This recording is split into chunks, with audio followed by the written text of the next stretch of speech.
8:16. La Universidad de Zaragoza va a tener el primer máster en España centrado en la inteligencia emocional y las conocidas como habilidades blandas o soft skills.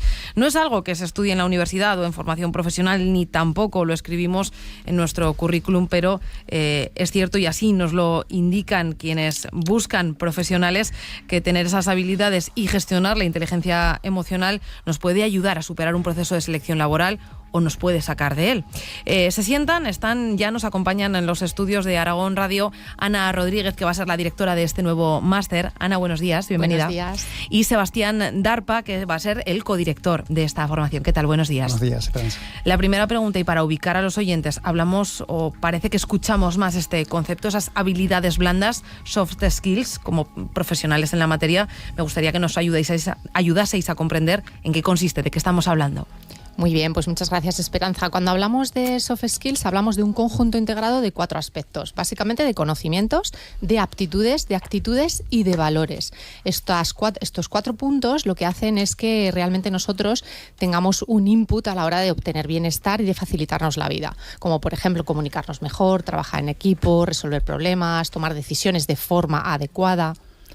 Vale, y esto no tiene nada que ver con la inteligencia, no sé si decir tradicional, racional. Este es otro tipo de conocimientos o de habilidades, ¿no? Eso es, realmente vamos de la mano, porque a veces tenemos o nos empeñamos en que queremos relacionarlo con algo dicotómico de presencia o ausencia, y no es así. Es decir, tanto las hard skills o las competencias técnicas van de la mano de las soft skills. Lo que pasa que en las universidades, incluso en los centros educativos, aunque cada vez se está trabajando más las soft skills, se tienen un poquito más olvidadas. Entonces, realmente el que tú tengas conocimientos técnicos es importante, pero no es menos importante que sepas comunicarlos, que sepas trabajar en equipo y que sepas ser inteligente emocionalmente para realmente obtener muchos mejores resultados.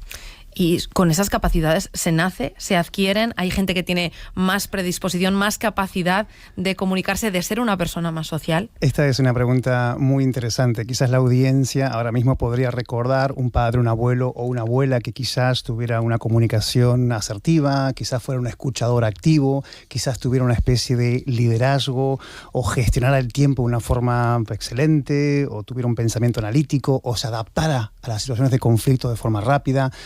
De alguna manera entendemos que sí son naturales, están en nosotros, pero por otro lado también decimos y somos conscientes de esto, que necesitamos desarrollarlas, hacerlas conscientes.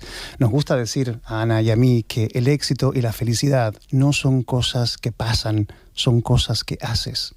Sobre estas capacidades estoy pensando, hay gente que tiene más capacidad para memorizar, por ejemplo. Esto pasa lo mismo, hay gente más predispuesta, pero también se puede aprender a base de esfuerzo, ¿no? Claro, se aprende, y lo que a veces olvidamos, se desaprende. Es decir, si tú no las practicas, las olvidas. Entonces es importante también mantener ese input de decir, bueno, es un proceso a lo largo de toda la vida, no es algo que tú digas lo tienes o no lo tienes, tú aprendes a comunicar y vas mejorando tu comunicación a lo largo de toda tu esencia vital. Entonces el trabajarlas para nosotros es esencial, pero también el mantenerlas. Uh-huh. Con esta base y sobre estos conocimientos llega este nuevo máster a la Universidad de Zaragoza. ¿Por qué se decide impulsar? Además, creo que hemos contado que va a ser la primera universidad de España que cuente con una titulación de estas características. ¿Por qué? Y sobre todo, ¿para quién? Eso es, pues mira, muy buena pregunta, Esperanza. Realmente nuestro origen, el momento en el que decidimos sacar este máster fue porque nosotros impartimos diferentes docencias, tanto en universidad como fuera de ella, en empresa, y nos dimos cuenta de que había una carencia, que había una necesidad social. Nosotros a nivel de investigación trabajamos estos temas, yo hice mi tesis doctoral sobre esta temática hace ya muchísimos años, y hay mucha evidencia científica, pero luego no llega al terreno. Entonces dijimos, bueno, partimos de una necesidad social, es decir, necesitamos aprender a tomar decisiones, aprender a ser más inteligentes emocionalmente, aprender a adaptarnos a los cambios, pero nadie nos ha enseñado, por lo menos a esta generación. Entonces, el poner en práctica y tender esos puentes entre lo que nos dice la evidencia científica que funciona y lo que realmente puede ser útil en la práctica fue el motivo de, bueno, pues de lanzarnos a sacar este proyecto. Uh-huh. Enfocado en qué tipo de profesionales, pensando sobre todo pues eso, en el mercado laboral, creo que es en la Facultad de Educación donde se va a impartir. ¿Está pensado para profesores, para docentes? ¿Miramos a un ámbito más amplio? Ese es un máster, primero, es importante decirlo, 100% online. Estamos abarcando a personas tanto de España como de cualquier región del mundo, y específicamente estamos pues buscando personas que ejerzan algún tipo de liderazgo. Es importante para nosotros que las competencias que se van a desarrollar en el máster puedan ser aplicables en el ámbito profesional, en el ámbito laboral. Por supuesto que docentes también pues están pidiendo su lugar, su espacio para poder dotarse de estas competencias, pero el perfil indicado, ¿no?, son líderes de equipo, CEOs, personas que estén en ese campo. De acuerdo. Y las personas que se matriculen, personas que aspiren o que tengan, que ejerzan algún tipo de liderazgo, ¿qué asignaturas, qué currículo, qué es lo que van a aprender en este máster?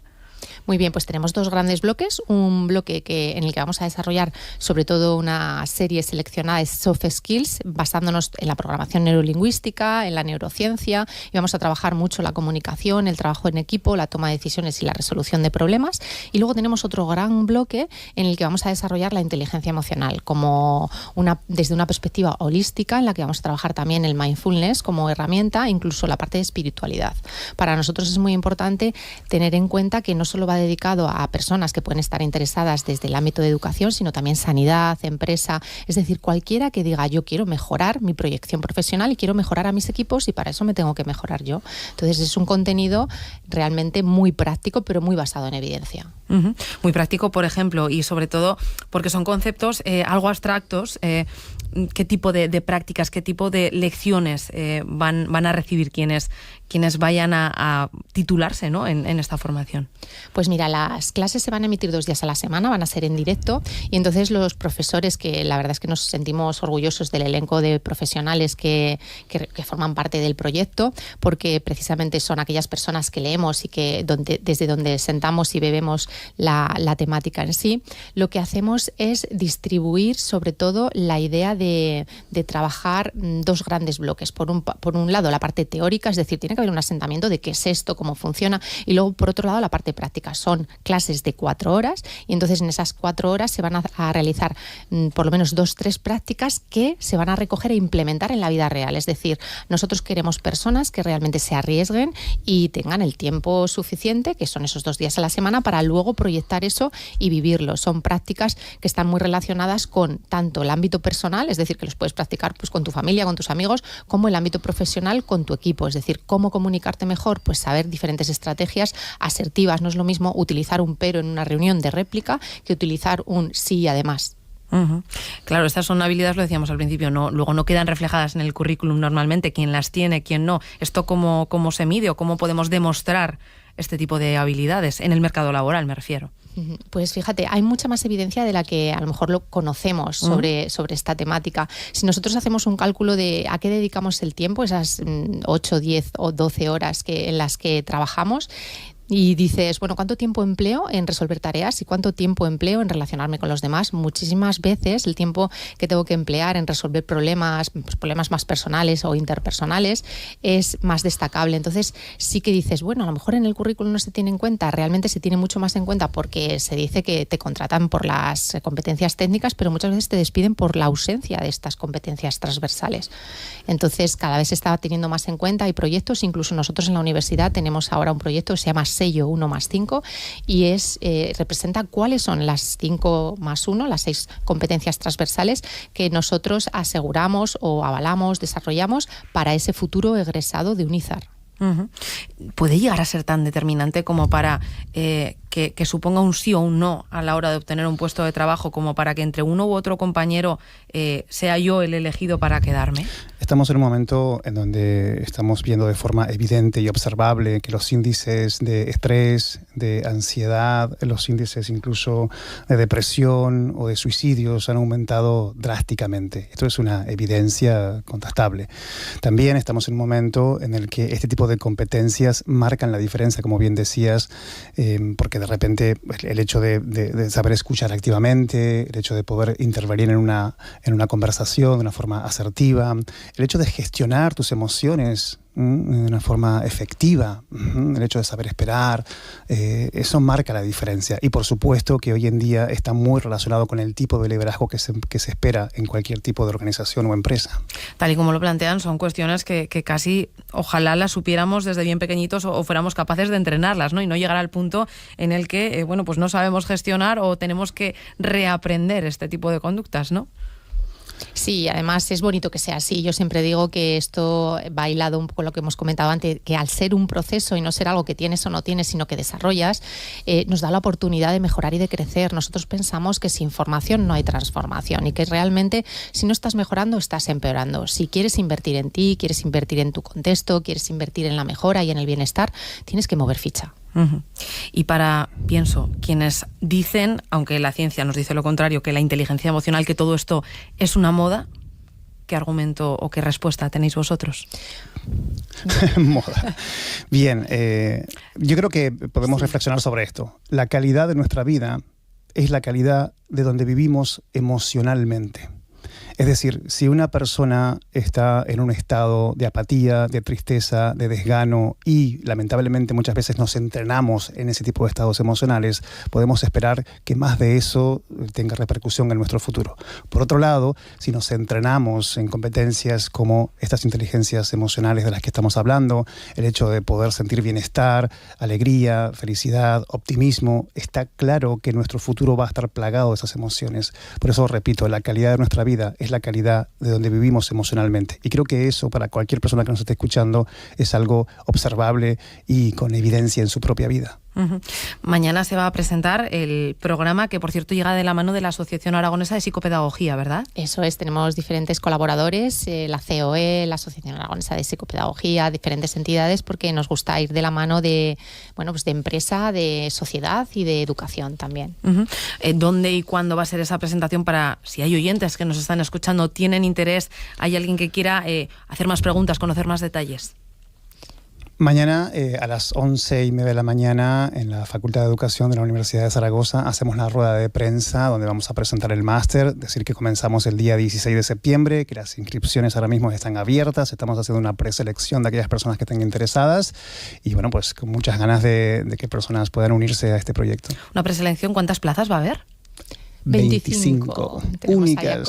25 sí. Y bueno, estamos con la selección de aproximadamente 20 personas, nos quedarían 5 plazas. Entonces quedan poquitas ya. Sí, no cogemos a todo el mundo realmente porque hay personas que a lo mejor no encajan en el perfil desde el punto de vista de que lo quieren para a lo mejor puntos simplemente y nosotros lo que queremos es una persona implicada que lo vaya a practicar e implementar en su contexto, tanto a nivel personal como profesional. No sé si podemos contar qué perfiles se han interesado ya por esta formación, por curiosidad. Sí, bueno, pues tenemos deportistas de élite, tenemos personas que vienen del mundo de la ingeniería, tenemos personas que vienen del mundo de la educación, tenemos personas del mundo de la sanidad y algo que tienen en común es sobre todo la ilusión y las ganas, creen en este proyecto, creen en la importancia de las soft skills y de la inteligencia emocional y el compromiso de que lo van a aplicar en su contexto, es decir, el trabajo final de máster está relacionado con esa parte práctica de implementación, no va a ser únicamente un máster teórico que también, porque al final está avalado por la universidad y la parte científica es importantísima, pero también es muy práctico.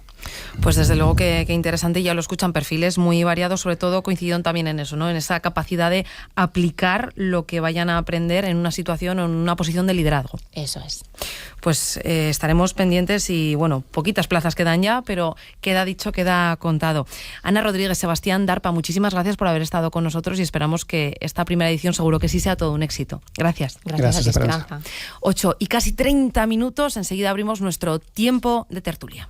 ¿Tú te aclaras al reciclar? Está reciclaro. A ver, ¿dónde se tira un envase de yogur? Al amarillo. ¿Y una caja de cereales? Al azul. ¿Y un tarro de mermelada? Al iglú verde. ¿Y los saquitos de infusiones? Al marrón. Reciclaro. Separa y deposita cada residuo en su contenedor. ¡Claro! Ecovidrio, Ecoembes y Gobierno de Aragón. Vive Latino 2024. Hombres G. Miquel Izal. Bomba Estéreo. Los Planetas. SFDK y muchos más. Gastronomía, zonas de ocio y descanso. 24 horas de música y 3 escenarios en el Espacio Expo, el recinto más espectacular de la ciudad. Despide el verano el 6 y 7 de septiembre en el Festival Iberoamericano de Cultura Musical más importante del mundo. Vive Latino. ¿Estás listo para un viaje fascinante a través del tiempo? Entra en aragonradiopodcast.com y descubre la historia de Aragón capítulo a capítulo. Los personajes más relevantes. Este matrimonio entre el que sería Alfonso V de Aragón y María de Castilla no fue precisamente un matrimonio bien avenido. Los secretos mejor guardados. En este episodio os hemos querido traer la historia de una ciudad romana del Prepirineo, junto a la actual localidad zaragozana de Artieda. Los acontecimientos que dejaron huella. Una de las batallas más decisivas para la historia de la corona de Aragón, la batalla de Muret. Historia de Aragón. En aragonradiopodcast.com con Sergio Martínez y Santiago Navascués. Picture me upon your knee with tea for two and two for tea. Me for you and you for me alone. Nobody near us to see us or hear us. No friends or relations. Weekend vacations. We won't bring our telephone, dear. They'll rig all awake and stop to bake a sugar cake for you to take and all the boys to see. We will raise a family, a boy for you. Can't you see how happy we would be? 8:32 de la mañana en este tiempo de T para 2, que es lo que dice esta banda sonora. Hoy T para 4, que estamos aquí 4, Ainara 5. Ángel González Abad, buenos días. Hola, buenos días. Genoveva Crespo, buenos días. Muy buenos días. Y Gustavo García, buenos días. Buenos días. Ainara, también para ti y para los oyentes ST radiofónico virtual. Absolutamente. ¿Somos emocionales o racionales? La entrevista que acabamos de escuchar le ha dado una importancia que hace unos años quizá no la tenía, a lo emocional. Siempre hay que pensar, decidir en frío, pensar con la cabeza. Bueno, inteligencia emocional, la ponemos sobre la mesa porque se escucha mucho y más que se escuchará. Preguntas que hacemos a los oyentes a partir de lo que acabamos de escuchar. ¿Tomas decisiones con la cabeza o eres más de tomarlas con la emoción, con el corazón? ¿La inteligencia emocional es inherente en nosotros o te la va enseñando poco a poco la vida a base de tropiezos y de experiencia y de años? ¿Por qué no? ¿Te gusta más la inteligencia racional o la emocional? ¿Con cuál te identificas más? ¿Con cuál te salen mejor las decisiones que tomas? 608-578-412. Ahí lo dejo. No es fácil, el debate. Vaya preguntas nos trae hoy Ainara. No sé si vosotros lo tenéis claro. Ángel, me parece que duda. No lo tiene claro. ¿Gustavo? Yo creo que es una mezcla. Cuando tomamos decisiones, yo creo que además casi siempre son primero emocionales y luego las racionalizamos. Pero siempre hay una tendencia algo emocional. De hecho, hay muchos estudios que evidencian que eso es así, que las decisiones que tomamos en general, todos los seres humanos, por muy racionales que parezcan, las razones de alguna manera lo ponen como el símil de un elefante guiado por un conductor del elefante, ¿no? Pero que el elefante es el que avanza, luego tú lo puedes orientar. Lo atas más o menos, ¿no? Sí, pero yo creo que primero vienen las emociones y luego los argumentos, las razones que muchas veces sirven para justificar esas emociones. Desde luego que las dos cosas, pero como dice Gustavo, lo emocional cada día pesa más, porque yo creo que también como sociedad le hemos dado más terreno a las emociones, de las que en otras épocas de educaciones más restrictivas, más cerradas, en la que se imponía lo que había que hacer, cómo había que hacerlo. Yo creo que ahora afortunadamente el ser humano se puede manifestar desde el fondo humano. Sí, pero Genoveva, antes también es que las emociones a veces lo llenaban todo, es decir, sean emociones religiosas, patrióticas, familiares, de tribu, de lo que fuera, es que orientaba todo. La razón, es más, durante muchos años y décadas y siglos ha estado incluso anulada y vilipendiada, ¿no? O sea, yo creo que ahora sí que tenemos más libertad para tomar nuestras decisiones, pero insisto, los seres humanos primero tomamos nuestra decisión y luego la argumentamos y la razonamos. El impulso es clave, vamos. Yo creo que ese primer impulso. Yo tenía un profesor que decía, cuando dudes, lo primero que has pensado, lo vuelves al revés y vuelves a poner lo primero que has pensado. Pues yo creo que aquí el impulso es fundamental. Pues el debate está servido, ya lo escuchan, 608-578-412. Vamos ahora a hablar de temas pues quizás más concretos y que tienen que ver con el dinero, con la financiación, en concreto para las comunidades autónomas. Ayer, a este debate que ya llevamos unos cuantos días arrastrando, sumamos una nueva voz, la del expresidente y líder de los socialistas en Aragón, Javier Lambán, que reapareció a cuenta de la reciente renovación del Gobierno y también para argumentar sobre ese debate en la reforma de la financiación para las comunidades autónomas. Sobre lo primero, sobre la salida de Vox del Ejecutivo y la decisión del PP de gobernar en solitario, dice Lambán que la situación es preocupante y apuntó que están dispuestos a pactar con el PP en cuestiones de enjundia, aunque no serán la muleta sustitutiva de Vox. Eso en casa, pero mirando a Madrid y en cuanto a esa reforma de la financiación autonómica, insistimos, le lanzaba este mensaje al presidente Azcón. Lidere al resto de las comunidades autónomas que en este momento tienen un problema parecido al nuestro, los lidere para tener una posición común que nos fortalezca, sin necesidad de hacer recálculos de lo que nos toca, etcétera, etcétera. Todo después de que Aragón apostara por la abstención en el último Consejo de Política Fiscal y por considerar que el margen de gasto que se ha aprobado para las comunidades es insuficiente, aunque se ha aumentado. Os planteo valoración de estas declaraciones y sobre todo el papel que debe jugar Aragón en esa renovación de la financiación autonómica atascada ya desde hace más de 10 años. Es un debate largo, pero os pregunto vuestra valoración al respecto. Ángel. Bueno, yo creo que Javier Lambán dijo ayer lo que ha dicho siempre el Partido Socialista. Abogó por la igualdad y abogó por una financiación que no sea ni diferenciada ni singular. Y ayer Lambán volvió a quedarse solo, igual que el día que decidió no ir a votar la amnistía al Senado y siendo secretario general de los socialistas aragoneses, pues tuvo ese vacío de los suyos en Aragón, donde todos eran lambanistas, y ahora parece que cada vez que Lambán dice lo que ha dicho siempre y lo que ha dicho el Partido Socialista siempre, pues se queda solo en esa situación. Bueno, con respecto a la situación de Jorge Azcón, yo creo que Lambán mira por sus ojos, obviamente.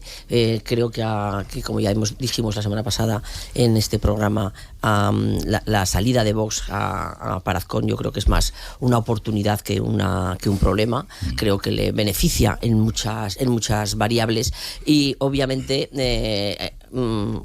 Javier Lambán hace la función de secretario general del Partido Socialista y trata de sacarle punta a esta situación, pero creo que para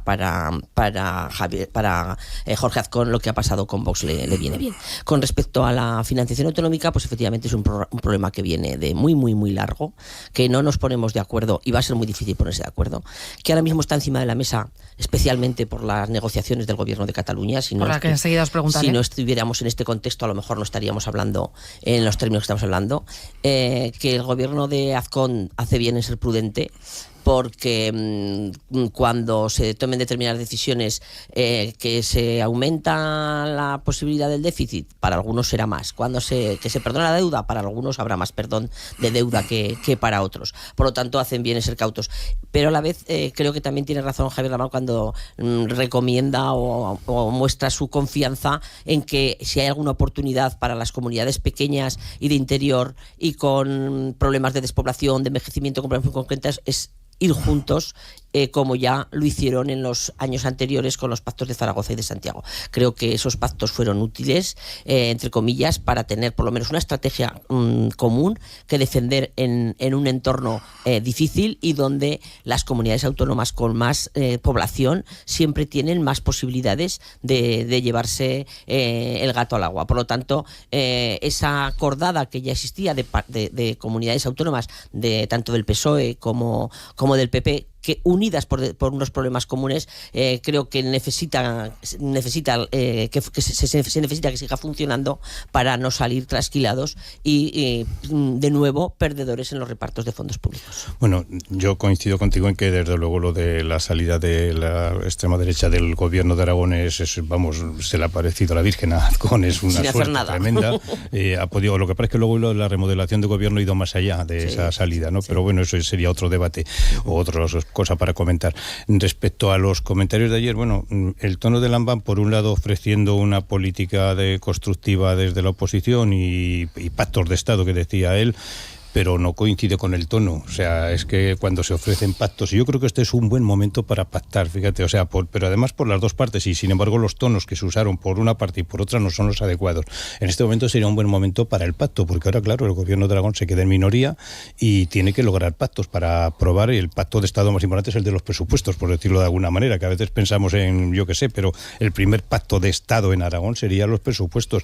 Ahí sí que habría que ver la cintura política de unos y de otros. La primera responsabilidad del propio gobierno, esa actitud abierta de estar abierta al diálogo con la oposición y aceptar propuestas de la oposición, y por supuesto por parte de la oposición una actitud que sea más allá de estar dando caña y diciéndole al gobierno en tono como el de ayer de Lambán, ¿no? Pero Gustavo, es que salió ayer Javier Lambán precisamente hablando de policrisis. Yo creo que Neve tiene la sensación de que el gobierno de Aragón pero es que ahora tendríamos que tener esa madurez. Está en un contexto de policrisis. Creo que es como palabra que da muy efectista, pero no tiene un sustento real. Pero lo hemos visto en una sociedad compleja, las mayorías se van a ir acabando, lo hemos visto ahora mismo en Francia también, se van acabando las mayorías. Si se acaban las mayorías, yo creo que hoy la principal virtud, por decirlo así, de un político o de un partido político es su capacidad de lograr acuerdos con otros, y para eso hay que ser flexibles y ceder y no echar tantas líneas rojas ni estar continuamente con palabras gruesas frente al otro, sea el gobierno, sea la oposición. Ese es el argumento. Y luego vamos a la parte de la financiación. Mira, en la parte de la financiación obviamente no es fácil, si no ya estaría resuelto. Llevamos 10 años con el tema de que hay que cambiar el modelo, pero no se cambia ni unos gobiernos ni otros, porque es muy difícil. ¿Y por qué es difícil? Porque todos quieren singularidad. O sea, se habla de la singularidad de Cataluña. Por cierto, aquí sí que sería interesante ver lo del el tema con el que hemos empezado, si es emocional las decisiones o si son racionales. Hay un fondo emocional que decir Cataluña y ¡bum!, saltar, o sea, más allá de lo racional, decir, no estoy de acuerdo con lo que plantea Cataluña y argumento por qué no, ¡bum!, hay una visceralidad ahí, es decir, primero lo emocional y luego metemos todo el argumento. O sea, ahí sí que podríamos haber hecho esa pregunta a los anteriores entrevistados, ¿no? Pero yo creo que todo es singular, incluso ese acuerdo que me parece interesantísimo de las comunidades del interior, esos pactos de Zaragoza y de Santiago, ¿no?, para llevar un frente común. ¿Por qué? Porque defendemos singularidades, tenemos territorio extenso, tenemos población envejecida, tenemos dificultades. Lógicamente la otra parte tiene sus argumentos, tenemos mucha población, en según qué momentos mucha más incluso que la que está empadronada, tenemos que prestar servicio a más personas, también hay que entenderlo, es decir, el pacto es este, y entonces claro, pero no es fácil. Y luego está la singularidad que pretende Cataluña, que no es muy diferente a la que tiene País Vasco y Navarra, y hemos vivido y vivimos tan contentos con ella, o por lo menos no crea esas situaciones, y sin embargo afecta mucho a la vida de las personas. Y dicho esto, me sigue preocupando la visceralidad que hay, la emotividad profunda cuando se habla de diferencias en materia competencial entre comunidades, y sin embargo no nos molesta tanto ni somos tan viscerales cuando las diferencias son entre personas que vivimos en diferentes territorios. Por ejemplo, en temas muy básicos, cómo te atienden cuando están en situación de dependencia, las personas más vulnerables, qué tipo de rentas tienen.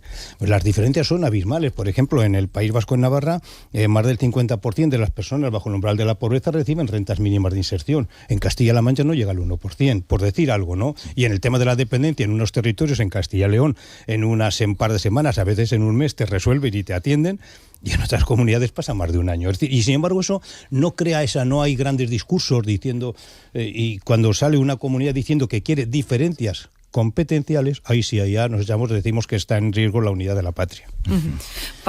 Sí, Ángel, querías apuntar. No, que el debate de la financiación, el debate de territorio, población, llevamos años y años sin resolverse, y ahora se une en el caso de Cataluña la necesidad de pactar o no pactar esa singularidad por conseguir una presidencia o no de la comunidad, de la Generalitat, ¿no? Ahí quería yo llegar y lo aterrizamos porque al final se ha convertido prácticamente en el telón de fondo para pues buena parte de los temas del debate político. Cataluña, petición de financiación singular sobre la mesa, y que vamos a recordar surge de las negociaciones entre Esquerra y PSC para la investidura del presidente de la Generalitat después de la victoria en votos de Salvador Illa. Al final, igual que estaba pasando para renovar la ley de extranjería, todo pasa por Cataluña, pero es que ahí el reloj corre. ¿Cómo leéis vosotros este escenario con esas negociaciones para conformar el gobierno de Cataluña de fondo? ¿Qué esperáis en este tiempo? Yo creo que afortunadamente, como hay una crisis entre el independentismo, pues a lo mejor eso le va a facilitar las cosas a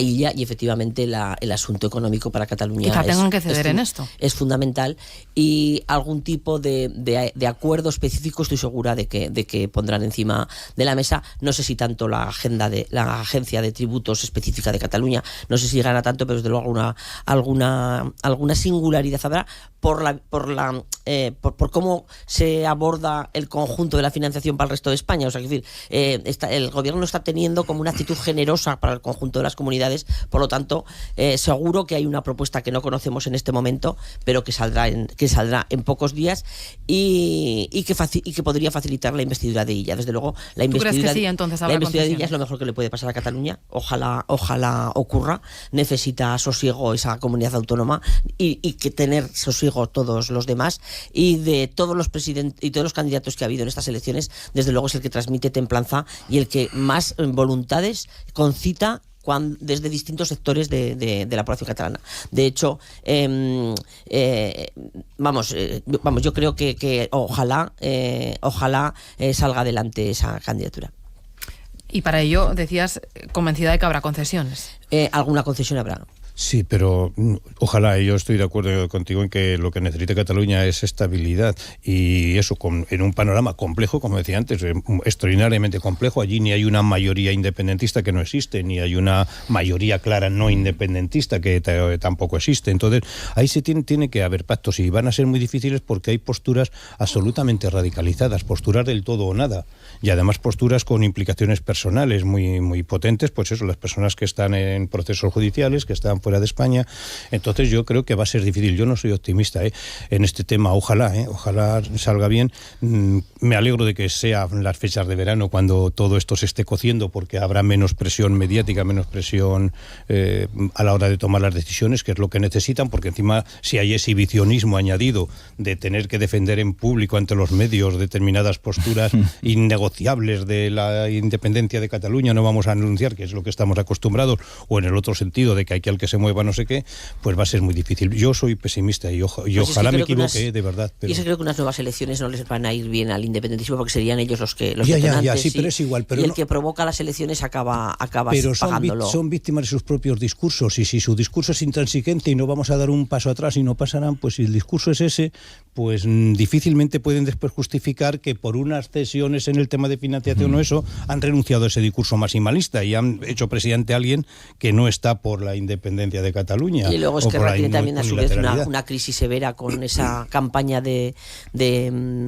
descrédito de parte de sus militantes que se han hecho entre ellos mismos. Por lo tanto, Esquerra llega a esta negociación también un poco herida. Todos. Fíjate, ya hubo cuando el primer gobierno de Maragall, el tripartito con Esquerra y CV, a mí me tocó estar en Barcelona, lo seguí muy, muy de cerca, y era completamente diferente. Ahí se trataba de poner fin al pujolismo, de poner fin a la hegemonía de CiU, y la unión de partidos progresistas, en ese caso sí, para evitar que Pujol y el pujolismo siguieran en Cataluña. Ahora es todavía más complicado. Ahora se junta financiación y se junta situación identitaria, y en ese cóctel yo estoy más con Gustavo que con General. No nos equivoquemos. Que unas nuevas elecciones no paran de surgir problemas en Cataluña, problemas que los padece la población. Lo vimos con la sequía el año pasado, asunto del que nos ocupaban, pero es que ahora tienen un problema con el turismo. O sea, que hay un problema de turismofobia, cuando es una de las principales fuentes de riqueza de España, pero de Cataluña especialmente, que es una comunidad muy turística, y que está emergiendo por la falta de gestión, porque al final es gestión. O sea, los pisos turísticos hay que gestionarlos. Hay una falta de gestión tan evidente que lo sufre la población. O sea, por lo tanto, ir a unas nuevas elecciones yo creo que sería devastador para el independentismo. Ya sí, pero insisto, es que los argumentos racionales aquí, que sería lo que tú estás planteando, es una línea, un argumento racional. pero es que están apelando tanto a Gustavo, los sentimientos, pero votaron a lo recientemente, el independentismo ya no salió mayoritario. Vale, o sea, pero que es como igual. vuelvan a provocar... Sí, da igual, pero yo creo que es que el independentismo, como toda posición de alguna manera ya muy radicalizada, muy emocionalmente asumida, o sea, que eso, que se vota con la emotividad, no con el argumento racional, y entonces yo creo que es que lo tienen muy difícil, o sea, han llegado a un nivel de discurso exacerbado en estos términos, que es que, y siempre tendrán una base ahí. Siempre la tendrán y se repetirán elecciones todas las veces que haya que repetir, porque es que no tienen otra salida. Ponte en el otro caso. O sea, de que digan, sí, bueno, por unas concesiones concretas en materia de financiación, si es que existieran, vamos a apoyar a ella como presidente de la Generalitat. Les llamarían traidores. Claro. Si eso pasa alguna vez, acuérdate de que habrá manifestaciones y llamarán traidores a Esquerra. Ya recibir el calificativo de traidores fue lo que detonó la salida de Puigdemont y toda la catástrofe en la que entró Cataluña en el año 17. O sea, que eso ya lo hemos vivido y han pasado 17, o sea, 7 años. 7 años terribles. Bueno, pues llevamos mucho tiempo hablando de esto, más tiempo llevamos hablando del siguiente tema que nos ocupa hoy en este tiempo de tertulia, 9:10 de la mañana. Aragón y Nueva Aquitania urgen a reabrir la línea férrea Zaragoza-Canfranc-Po. En una cumbre bilateral que se celebró ayer en Canfranc, el presidente aragonés Jorge Azcón y su homólogo en la región francesa de Nueva Aquitania han firmado un convenio para impulsar esta reapertura. Insistimos, muchísimos años llevamos hablando de esto. Vamos a ver qué novedades nos trajo el acto de ayer. Lucía Carbonell, buenos días de nuevo. Buenos días. ¿Qué se dijo ayer en ese acto? El acto terminó con varios objetivos y con varias peticiones a la vista. En los próximos meses, los representantes de ambas regiones realizarán visitas conjuntas a Bruselas, Madrid y París para visibilizar el apoyo a la reapertura de la línea internacional. Además, el presidente aragonés ha instado a reabrir este paso transfronterizo en condiciones para que se convierta en una autopista ferroviaria. Desde el Gobierno de Aragón promueven que debido al bicentenario del fallecimiento de Goya se denomine a la línea como Línea Goya. La cumbre terminó así con la firma de una declaración conjunta entre Aragón y Nueva Aquitania para reclamar la reapertura de la línea. Bueno, pues esa firma, esa declaración de intenciones, ese pedir, no nos olviden, estamos aquí y seguimos insistiendo en esto. Ahora mismo, ¿qué obras, qué es lo que hay de realidad sobre el terreno? Se trabaja en 61 kilómetros en 2 tramos, el de Ayerbe y el de Caldearenas y el de Jaca y Canfranc. Las máquinas llevan ya más de un año actuando sobre la plataforma de la vía para ampliar el ancho de la vía. Hasta el momento Adif ha movilizado más de 183 millones de euros en esta infraestructura, mientras en Francia siguen pendientes los 33 kilómetros que separan Canfranc y Bedús. Se espera que sean 2026 cuando se inicien las obras. Tienen previsto que duren 2 años y han cifrado la inversión en más de 400 millones. La gran incógnita es cuándo podrán atravesar los trenes del túnel para llegar hasta Po. Este proyecto todavía está en estudio técnico. Gracias, Lucía. Buenas intenciones. Ayer los responsables de CREFCO y de la plataforma francesa homóloga nos decían 2028 sería el horizonte deseable, simbólico, no lo veían probable. ¿Cómo lo veis vosotros? Yo también lo veo poco probable.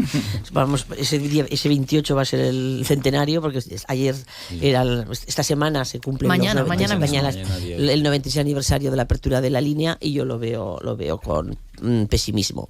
Ayer vimos de nuevo a Alain Rousset en Canfranc. Lleva desde el año 98 como presidente de Aquitania o de Nueva Aquitania, viéndose con los homólogos aragoneses, pues de Santiago Lanzuela, Marcelino Iglesias, Javier Lambán, y ayer con Jorge Azcón, eran los que cambian. Menuda galería de fotos, Cambian la parte aragonesa, y aunque cambien la parte aragonesa se cumple, y en la parte española, pero en la parte francesa se cumple poquísimo. O sea, que el presidente de Aquitania, Rousset, él lo intenta, pero en París es que no le hacen ni caso. Para París, el sur de Francia es un pasaje, es un paraíso natural, un sitio donde se enriquecen las estampas del Tour, como con las subidas del Tourmalet y similares, en ese gran spot publicitario que es de Francia, que es la carrera ciclista, pero obras se hacen pocas, porque esos 33 kilómetros que faltan y la gran obra está todavía en estudio, mientras en España tenemos en ejecución nada menos que 183 millones de euros. Es decir, aquí nos lo creemos y hemos conseguido que, aunque ha cambiado de color los gobiernos,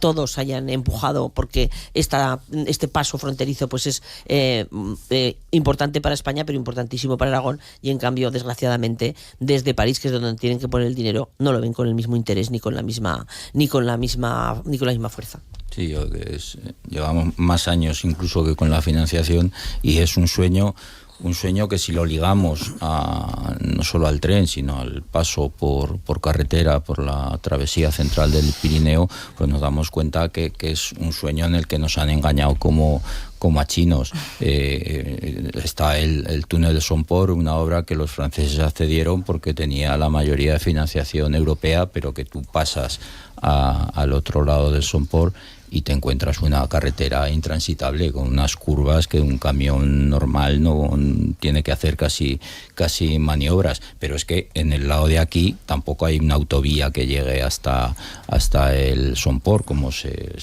ha reclamado durante años y años. Y luego está la travesía central del Pirineo. Aquí desde ningún gobierno de España, ya desde que murió Franco, ha apostado por otra cosa que no fueran Cataluña con la Junquera e Irún por el País Vasco. Y la travesía tan ansiada central por Pirineo, tanto en tren como por carretera, pues sigue siendo desgraciadamente un sueño. Bueno, yo creo que en este último argumento el apostar, o sea, el tráfico potente de tanto camión y tanto coche tiene lógica que vaya por Cataluña y que vaya por Navarra, por el País Vasco, ¿no?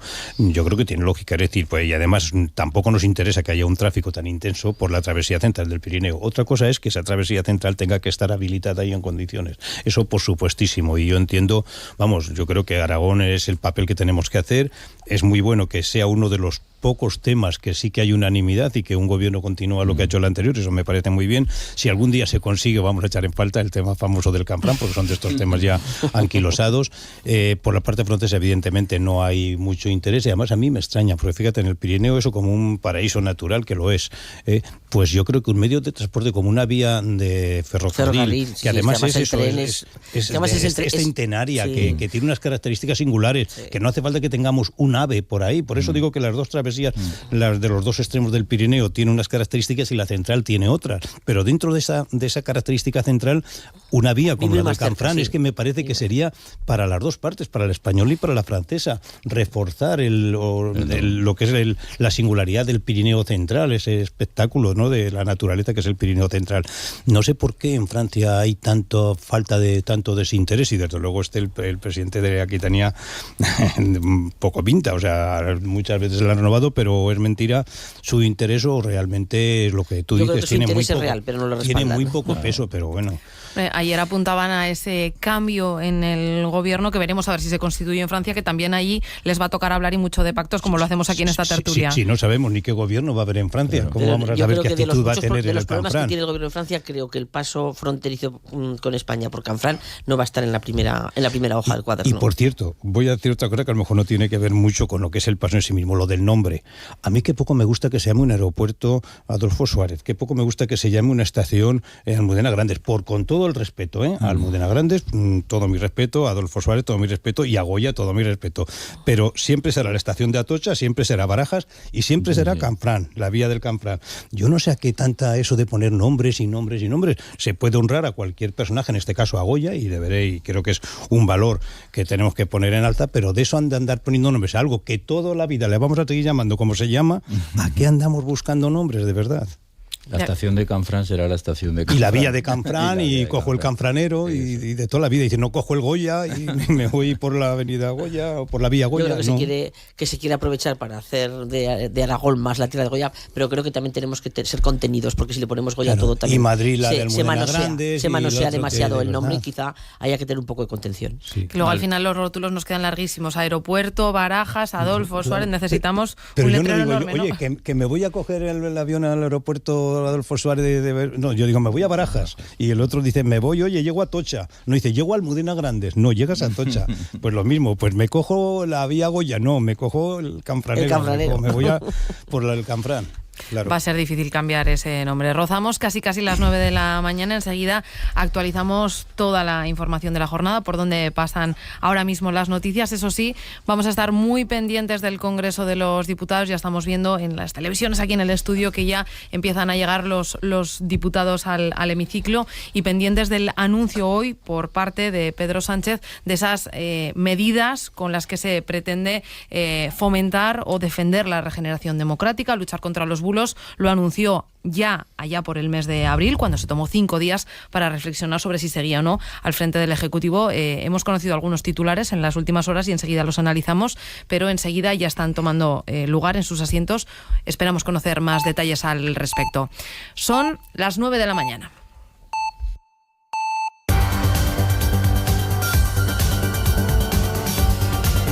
Y lo que toca, como decimos hasta ahora, es repasar por dónde pasa la actualidad. Hoy hablamos del primer máster especializado en inteligencia emocional de España. Lo va a poner en marcha el próximo curso la Universidad de Zaragoza. Es una formación centrada en las denominadas habilidades blandas, uno de los requisitos cada vez más valorados en las empresas. Saber comunicar tu punto de vista, negociar con asertividad e interpretar cómo nos sentimos en momentos de tensión o estrés son algunas de las cualidades que se trabajarán en esta formación. Tendrá una orientación muy práctica y está orientada a trabajadores que ejerzan algún tipo de responsabilidad o liderazgo. Lo han explicado esta mañana aquí en Buenos Días Aragón Ana Rodríguez, la directora del máster, y Sebastián Darpa, que es el codirector. A lo mejor en el currículum no se tiene en cuenta, realmente se tiene mucho más en cuenta porque se dice que te contratan por las competencias técnicas, pero muchas veces te despiden por la ausencia de estas competencias transversales. El hecho de gestionar tus emociones de una forma efectiva, el hecho de saber esperar, eso marca la diferencia. Y por supuesto que hoy en día está muy relacionado con el tipo de liderazgo que se espera en cualquier tipo de organización o empresa. Hoy, además, en el Valle de la Fueva, en Caneto, la nueva consejera de Educación, Tomasa Hernández, se reúne con las familias y la comunidad educativa para analizar los pasos a seguir de cara a legalizar las instalaciones donde se presta el servicio educativo, una vez suspendido de mutuo acuerdo el proceso judicial. María Ángel Pérez. Un encuentro que ha valorado en Buenos Días Aragón Eduard Joubert, portavoz de las familias. Joubert ha lamentado que hasta ahora se hayan tomado decisiones equivocadas y confía en que con la apertura de un nuevo expediente se agilice el proceso que permita la adecuación y legalización de este espacio como centro educativo. Hoy habíamos quedado de firmar simbólicamente este documento de que ellos se obligaban a esta nueva apertura de la escuela, empezando todos los trámites, según ellos, de cero y comprometiéndose a que esté la escuela en Caneto. Y por nuestro lado, como que renunciamos un poco a lo que teníamos ahora para facilitar básicamente es un poco todo esto en la adecuación de las infraestructuras. Una infraestructura necesaria para esta pequeña localidad sobrarbense que prestará servicio en septiembre a 23 alumnos, 2 más que el curso pasado. En Zaragoza hoy tenemos comisión de urbanismo que va a debatir varias modificaciones del Plan General de Ordenación Urbana. Guillermo Domingo. Por un lado, una modificación para impedir que se puedan instalar placas fotovoltaicas en la huerta de Movera y proteger así el paisaje y el regadío, algo que ha despertado las críticas de la oposición porque consideran que el texto es poco restrictivo y que permitiría todavía la instalación de parques en algunos supuestos. Y por otro lado, se van a aprobar hoy modificaciones para acabar con 2 cicatrices urbanas de la ciudad. La antigua Ceralia, donde además de zonas verdes y más espacio para Saica, se van a crear hasta 850 viviendas, y el antiguo Colegio Jesús y María. Allí la intención de urbanismo es levantar 160 viviendas más. También hablamos hoy del Plan General de Ordenación Urbana de Teruel. Hoy en el Ayuntamiento, en comisión informativa, se va a aprobar inicialmente su revisión. Eva Lázaro. En el nuevo plan general se plantea un diseño de ciudad de más de 40.000 habitantes con 8.000 nuevas viviendas en las zonas nuevas como la carretera de Alcañiz y el entorno de la vía perimetral de Barrios, y apuesta por la regeneración de barrios tradicionales y próximos al centro histórico con la rehabilitación de edificios y la ocupación de solares, haciendo de Teruel una ciudad compacta. Y además esa revisión establece que las viviendas de uso turístico solo podrán ubicarse en los primeros pisos de los edificios. En Mabuj, alcaldesa de Teruel.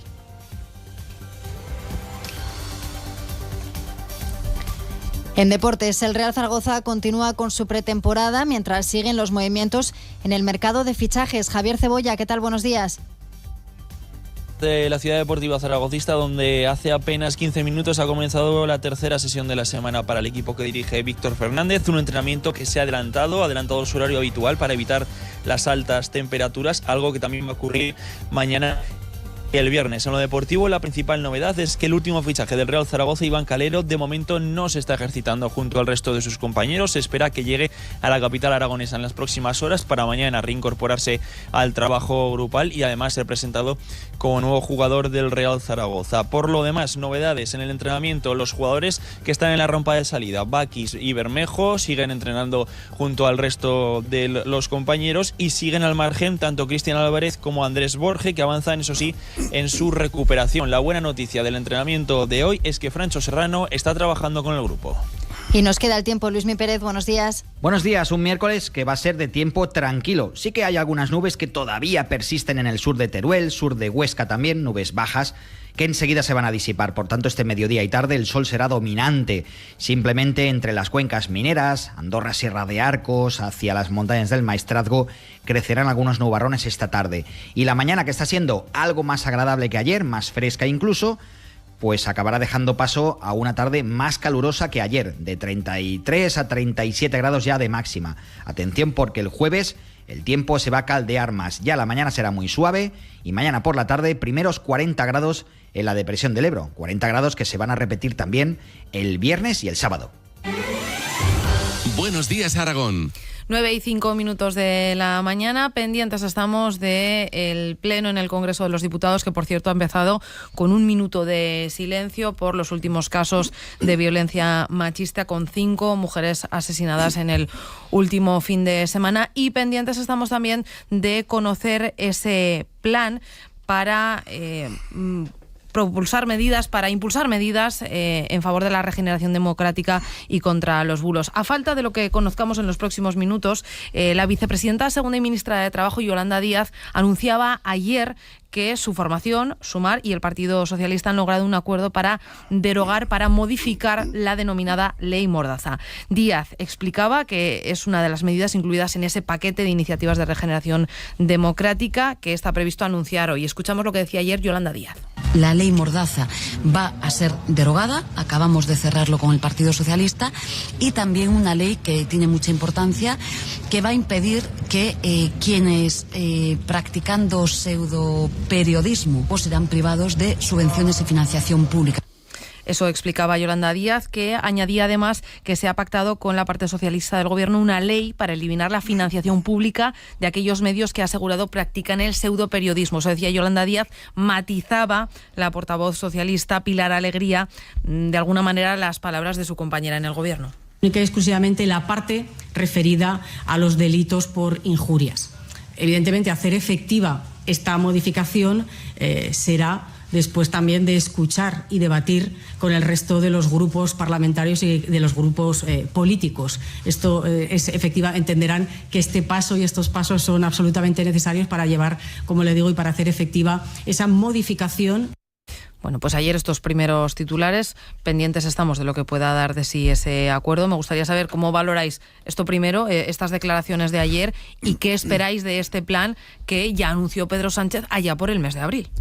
Yolanda Díaz tiene mucha necesidad de ocupar un espacio político y se precipita porque parece ser que ni está tan acordado ni es tanto como dice ella, porque hay serias disensiones dentro de los partidos que apoyan a Pedro Sánchez sobre hasta dónde y cuánto de la Ley Mordaza, porque a algunos de los partidos todo les parece poco y al Partido Socialista pues a lo mejor todo les parece demasiado. Por lo tanto, vamos a ver en qué queda. Con respecto al plan de regeneración del presidente del Gobierno, por lo que se dice, parece que está muy enfocado a los medios de comunicación, y yo me rasgo las vestiduras porque igual también había que hablar de los partidos políticos. O sea, que la culpa sea ahora del Mensajero me parece tremendo. O sea, que los grandes problemas de España tengan que ver con los medios de comunicación, pues me parece francamente una exageración. Y cuando nos ponemos cuando los gobiernos se ponen a regular la libertad de expresión, casi siempre tienen una intención, que es, desde luego, eliminar las críticas. Sí, en el caso de Yolanda Díaz, ayer salió ella desde Bruselas diciendo que habían pactado ya la derogación de la ley de seguridad ciudadana, la llamada ley Mordaza. Al final va a ser una modificación en cuanto a bajar las penas sobre las injurias a la corona y a altas instituciones del Estado, y sobre los sentimientos religiosos. Una modificación que el Partido Socialista, antes lo apuntaba Genoveva, ha ido siempre frenando en los últimos años, cuando sus socios le han pedido que fuera más, y en las últimas manifestaciones que hubo contra la amnistía en Ferraz, el propio Partido Socialista llevó a los tribunales cuando apalearon a un monigote que parecía ser Pedro Sánchez y llevó ese ataque, lo llevó a los tribunales, que ahora, si al final se modifica, resulta que no será delito. Y en cuanto a la regeneración democrática, si todo va a ser pues una especie de ley de prensa, la mejor ley de prensa es la que no existe, y todo, y la libertad de expresión está limitada por el Código Penal y por el Código Civil. Todo que no sea eso, yo creo que tiene aires de censura. Y el artículo 20 de la Constitución, que establece límites al ejercicio de la libertad de expresión, están claramente delimitados. Sí, es muy peligroso cada vez que se intenta influir, no regular el tema de la libertad de prensa o de las opiniones. Por supuesto que hay o tiene que haber delitos de calumnias, delitos lógicamente. Claro que, si claro que a cualquiera de nosotros nos imputan comportamientos, los conductas que nos dedicamos o hechos. A esto lo sabemos. Claro. Pero cuidado también, porque las carga el diablo este tipo de normas, ¿no? Y entonces un gobierno las usa de una manera, el otro luego las usará de otra. A mí me preocupa mucho. Por supuesto que la ley Mordaza tiene aspectos que sobredimensionados. Yo algunas veces lo digo aquí en plan de broma, cada vez que opino con temas sobre la monarquía, digo, oye, si llaman de la Fiscalía, que a la salida de la tertulia ya me pondré en contacto con ellos, porque tienes que andar con pies de plomo y bueno, a ver si va a ser un delito opinar en contra de algo. En mi caso, en el tema de la monarquía, no. Otra cosa es, yo que sé, pegar fuego a un retrato del rey, o amenazarle, o pedir a gritos que alguien atente contra el rey. Eso ya sería otra cosa. Pero opinar en contra de una institución como la monarquía, opinar en contra de sentencias judiciales, opinar en contra del gobierno o de lo que sea, faltaría más. Es que si ahí nos coartan, estamos acabando con el principio más básico de la democracia. O sea que mucho cuidado con esto. Ahora, insisto, la ley Mordaza sí que tiene muchas exageraciones y se sobredimensionó, ¿no? Lo de ayer, pues sí, yo creo que fue un juego que fue un poco despropósitos por la necesidad de protagonismo, pero no hay un acuerdo, por lo que se ha dicho, ¿no? Hay acuerdos en modificar algunos aspectos, y luego en el plan de calidad democrática habrá que esperar a ver qué nos dice el presidente del gobierno esta mañana, porque hasta ahora lo que se ha transmitido son pequeñas cosas, a lo mejor hay más, no lo sé. Vamos a ver qué eso, y en las tertulias el próximo día sí que lo comentamos. Si se quedan solo en asuntos de medios de comunicación, habrá parido un ratón. Yo de los medios, una cosa que sí que se ha dicho, sí que me parece bien que tengan que decir quiénes los financian, me parece bien, como cualquier empresa, faltaría más. En eso estamos de acuerdo. Luego, en lo que digan los medios ya es otra cosa, ¿no? Mientras lo que digan no sea un bulo, si es solamente una opinión, si es, a ver cómo te digo, sobredimensionar una noticia, que eso sí que se hace mucho, según la tendencia del medio, y eso además yo creo que es que, no sé, en el periodismo habría un poco también, no digo que controlarlo desde fuera, autocontrolarse, es decir, sobredimensionar las cosas, ¿no? O sea, coger una noticia y convertirla en titular día a día, y no hay otros temas. Claro, eso no es desinformar, bueno, no sé si es desinformar o no.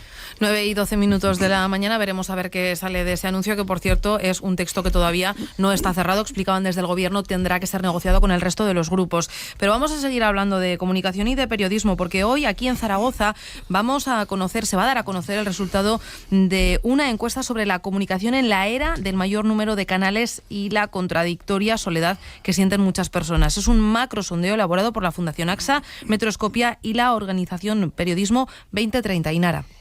Las cifras son arrolladoras. La comunicación y la inmediatez hacen de nuestro día un constante ir y venir de información, de conexión, y estos son solo algunos ejemplos. En tecnología, solo WhatsApp tiene 2.000 millones de usuarios en el mundo y una media diaria de 65.000 millones de mensajes en el mundo. En el lado contrario están los estudios que analizan la soledad, y el dato también es muy relevante. Una de cada 4 personas en el mundo se siente sola. Son datos de ahora, actuales. Y si nos pasamos a la robótica, encontramos una presencia notable en labores asistenciales. Por ejemplo, Japón. Allí trabajan Paper, Aibo y Paro. Son 3 robots que acompañan al personal que cuida la salud física y mental de 40 ancianos en una residencia de Shintomi, en el centro de Tokio. Y con esta breve radiografía convive en el mundo pues la soledad, la tecnología, la comunicación y los robots. Una conclusión es que cuantas más herramientas tenemos para vivir en una permanente actualización, menos creemos en la comunicación. Esperanza. Fernando Jauregui, presidente del Foro Periodismo 2030. Buenos días. ¿Qué tal? Buenos días. Hemos dado algunos datos de esa macroencuesta que van a dar a conocer hoy. ¿Qué más se ha preguntado en ese macrosondeo? ¿Cuáles son los titulares de esa encuesta que se va a dar a conocer hoy? Pues mira, te voy a dar algunos titulares que parece que no tienen que ver con la comunicación, pero sí tienen que ver con la comunicación. Por ejemplo, hay una mayoría de españoles que creen que es inevitable una tercera guerra mundial, por ejemplo. Hablo de una perspectiva de 30 años siempre, ¿eh? Uh-huh.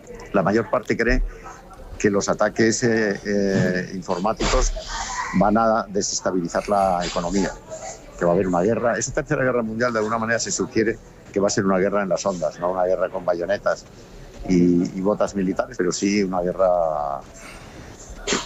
Lo que se detecta en la encuesta es un cierto pesimismo, más bien una cierta incomunicación que comunicación. La gente cree que, por ejemplo, vamos a estar enganchados al metaverso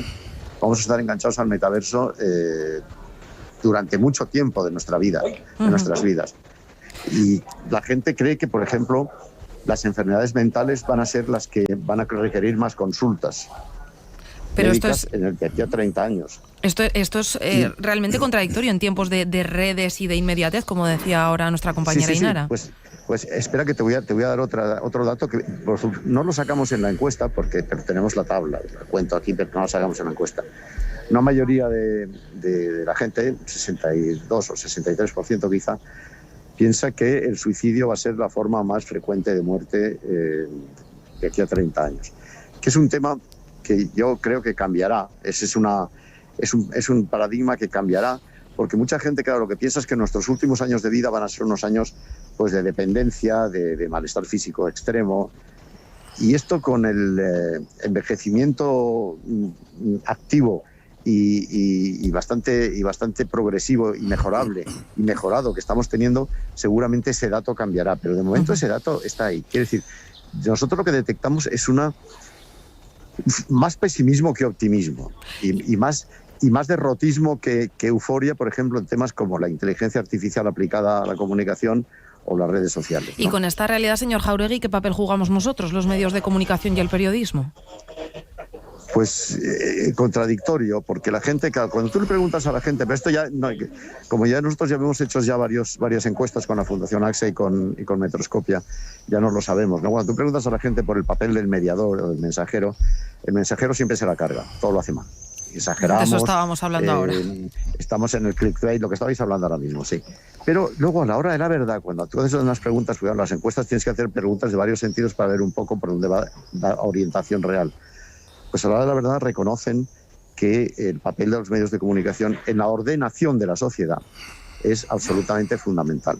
Cosa que tiene que ver también con lo que va a ocurrir hoy en el Congreso de los Diputados, por supuesto, ¿no? Pero, en fin, no quiero mezclar unas cosas con otras porque yo no quiero politizar el acto de hoy, pero, en fin, me preocupa que coincida con un acto, con un hecho ahí en el Congreso de los Diputados que a mí me parece que es absolutamente negativo para la comunicación y para la información, ¿no? Se han solapado casi las agendas. En general se nos quiere, en el fondo se nos quiere, pero exageramos, informamos sobre lo menos importante, potenciamos el clickbait, bueno, en fin, no hay muchas pegas que se nos ponen, pero en el fondo, el papel que juegan los medios de comunicación es muy positivo según lo que piensa la gente. Y con eso yo me quedo con ese titular que siempre me gusta más que los otros, ¿no? Pues con ese nos quedamos. Fernando Jáuregui, muchísimas gracias por habernos adelantado algunos de esos titulares, que además la presentación va a ser muy, muy prontito, enseguida, aquí en Zaragoza. Ahora nos vemos, Fernando. Es ahora a las 10, ahora a las 10 lo hacemos. Venga, un saludo y muchísimas gracias por llamar. Gracias. Adiós, hasta luego. Genoveva, enseguida para allá y, en fin, con conclusiones Vamos a acompañar a Fernando. Con en conclusiones este acto. muy interesantes. Las conclusiones son interesantísimas y las inquietudes que suscitan todavía más, porque como nos dice Fernando, al final nos quedamos con la parte positiva de que los medios acompañamos y la gente pues quiere medios de comunicación, pero a la vez, la verdad, quizá por esa omnipresencia de los medios de comunicación, que tenemos más importancia y más relevancia que históricamente, a lo mejor también de ahí el acto de hoy también en el Congreso, tenemos más presencia y por lo tanto la gente también nos exige más, exige más claridad, exige menos menos alarmismo, menos sensacionalismo, o sea, que nos preocupemos más de las cosas que les preocupan a la gente, y todo esto en un contexto, como estamos hablando, de mucha tecnología, mucha digitalización, mucho metaverso, o sea, y un mundo muy confuso. O sea, uno de los aspectos que aborda la encuesta es la influencia y cómo va a impactar la inteligencia artificial. Es que no se sabe bien qué es la inteligencia artificial. Es que la gente realmente tiene una confusión y cuando no hay datos lo que hay es miedo. Y entonces la encuesta lo que desvela en la parte más negativa son los temores por desconocimiento. Termino muy rápido porque además, Genoveva, te tienes que ir. Ayer cuando les planteaba el tema, hablando de soledad, de esos robots, de esos nombres que nos decía Inar hace un momento, experiencias curiosas las que se están dando ya en el cuidado de personas solas a través de la tecnología. Gustavo. Claro, es que hablaba de los robots en esa residencia de Japón. No, están aquí en España, los tenemos. Yo estoy trabajando en un proyecto desde hace ya más de un año. He visitado domicilios en Barcelona, interesantísimo. Hablado con los usuarios, personas mayores, y en Málaga estamos desarrollando un proyecto muy interesante en 15 domicilios y en una residencia de robots de compañía. Y hay cosas curiosísimas. Bueno, aparte del desarrollo, es una tecnología incipiente, pero de futuro, es decir, de 6 meses a 6 meses hay avances. El otro día, hará 2 semanas, estuve en una evaluación intermedia y los avances que había en el robot, que hemos probado varios robots y al final hemos optado por uno, que no voy a decir la marca, pero y que estamos desarrollando. Bueno, pues hemos optado por varios, pero hay uno en particular que se está desarrollando mucho y que está teniendo utilidades muy interesantes. Pero dejadme que os cuente un par de cosas muy curiosas de estos robots. Uno de los problemas que tienen para avanzar es el reconocimiento de la voz de las personas mayores. Tienen grandes dificultades para reconocer la voz de las personas mayores. Ese es un tema. Utilidades tienen bastantes, pero voy a decir 2 cosas. No queríamos humanizar a los robots. Siempre ese es un riesgo, ¿no? O sea, no pueden sustituir al ser humano. Con lo cual, nuestro comité de ética, el de ese proyecto experimental, lo que debatió durante mucho tiempo si había o no que poner nombre al robot. Y decidieron que no hay que poner nombre al robot, que eso los humaniza. ¿Y qué hicieron cada usuario cuando recibieron el robot? Lo primero que hicieron ponerle nombre. A uno le llamaron Fermín, al otro Felipe. De hecho, el presidente de la Junta de Andalucía, que vino hace poco a ver ese proyecto, que le encantó, el proyecto de presupuestos generales de Andalucía, la consejera de Hacienda lo llevó al presidente del Parlamento andaluz, pero no lo llevó a la presidenta. Llamó al robot, salió el robot y le dio. Bueno, se le entendió la cabecita y ahí tenía el código QR. Bueno, pues se reía, hacía bromas el presidente de Andalucía diciendo que tenía más nombres que un archiduque. Y es verdad. Pero os cuento la última, y esta sí que es divertidísima, ¿no? Que es lo de los robots. O sea, un robot, el primero que le ponen un usuario en su casa, está tan contento con él que al día siguiente él sale todos los días a tomarse un vino al bar de abajo, ¿no? Se lo llevó. Y bueno, fue la estrella invitada a todo el barrio. Hombre, ¿qué te has traído? Hombre, mira, Fermín lo llamó. Ah, pues qué bien, Fermín. Una ronda por Fermín. Venga, y llegó el otro. Hola, ¿qué tienes ahí? Otra ronda para Fermín. Y claro, llegó un momento que ya se fue y el dueño del bar le dijo, mañana tráete a Fermín porque es un atractivo para el bar y tal. Se va y Fermín, que está cruzado como cualquiera que lleva muchas horas de bares, y empieza, enchúfame a base, enchúfame a base, enchúfame a base. El robot no decía marca, enchúfame a base. ¿Qué pasó? Que se había desprogramado, estaba mapeado para la casa, pero no para salir al bar. Claro, un rebote, me llaman los ingenieros al día siguiente, mira lo que nos ha pasado, este usuario no puede tener un robot, esto lo ha llevado, lo ha desprogramado. Yo, no, los problemas es vosotros, programarlo para que vaya al bar. Efectivamente, resuélvelo. Es que está programado para ir al bar, y va al bar con él. Es decir, y al supermercado. El primer robot de compañía que va de bares con un usuario. Lo teníamos que inventar en España, no en Japón. No me digas. Bueno, en Japón yo he leído que hay una cadena de cafeterías que tú vas solo, te tomas tu café y te ponen para no estar solo, te ponen un muñeco delante. No los queremos humanizar, pero al final la tendencia es la que es. Pero si humanizamos hasta la rumba. La rumba en casa, efectivamente. 9:23, banda sonora y punto final a esta tertulia.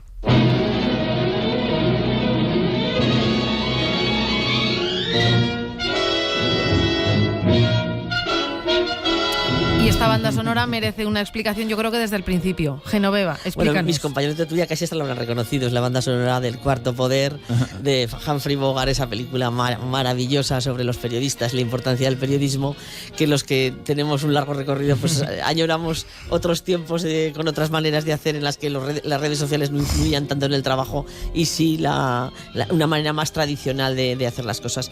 La película, como recordáis, acababa con Humphrey Bogart dándole la rotativa y poniéndole el sonido al mafioso que le estaba amenazando con aquella frase.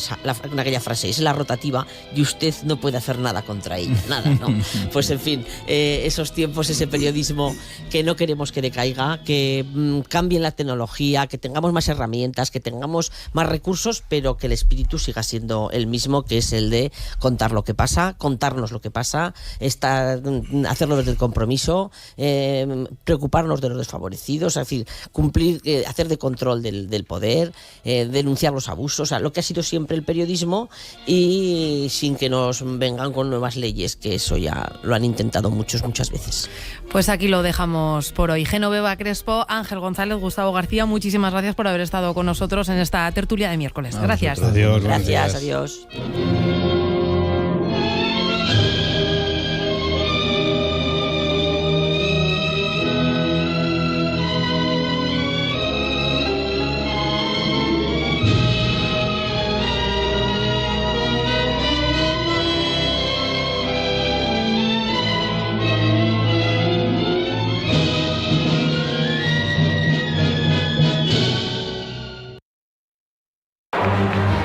La espera ha terminado. Vuelve el fútbol a Aragón Radio. Los equipos aragoneses se preparan para una nueva temporada y nosotros vamos a vivirlo contigo. Disfruta de todos los partidos de la pretemporada. Este sábado arranca una nueva temporada de Aragón en Juego. Vive con nosotros el primer partido de preparación. Sociedad Deportiva Tarazona, Sociedad Deportiva Huesca. No te olvides de seguirnos para estar informado de todo lo que sucede en el deporte aragonés. Fichajes, salidas, últimas noticias. Vuelve el mejor deporte a Aragón Radio, la radio que cree en ti. Cristina Pedroche, buenos días, hola. Buenos días. Alejo Stivel, bienvenido, buenos días, ¿cómo estás? Hola, ¿qué tal? Rosalén, bienvenida, buenos días. Hola, muy buenos días. Fernando Aramburu, buenos días. Muy buenos días. Beatriz Luengo, bienvenida, buenos días. Buenos días, ¿cómo estáis? La Cadiera. A partir de las 10 de la mañana en Aragón Radio. Con Óscar Vegas. Disfruta de la mañana con nosotros.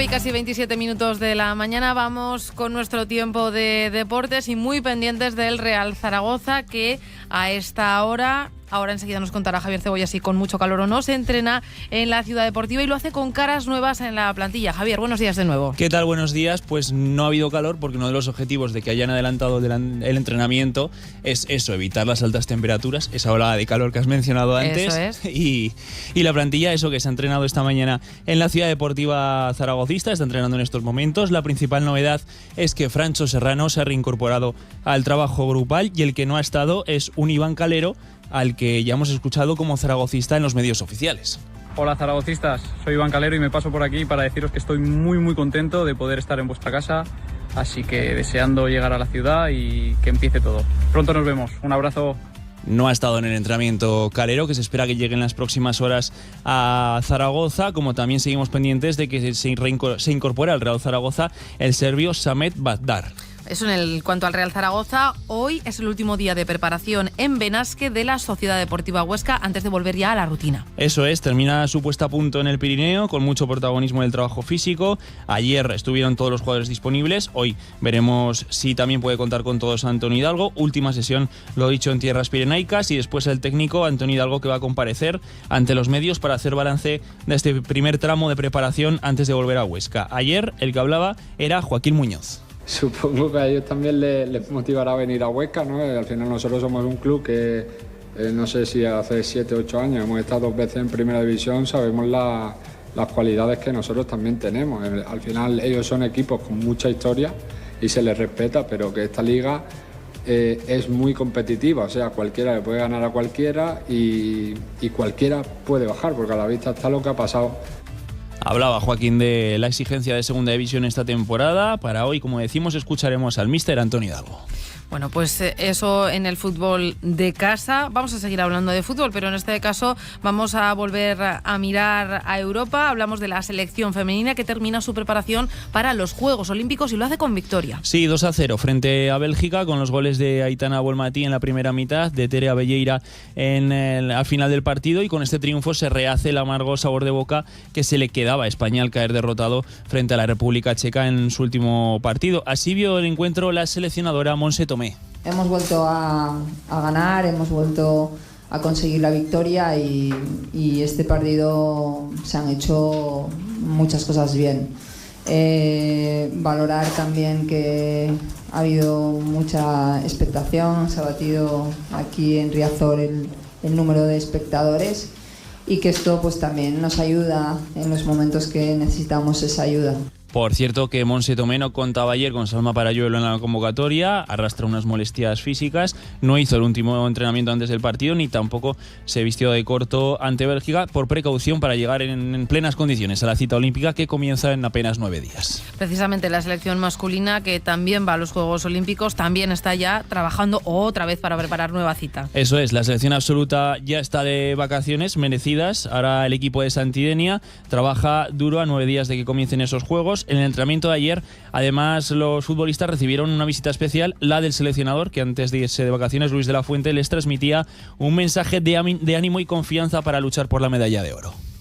Tenemos un recuerdo muy bonito aquí de los Juegos. Bueno, hemos estado, vais a vivir una experiencia fantástica y queremos estar aquí para darlos el impulso, que cuando uno viene con una energía positiva se contagia más.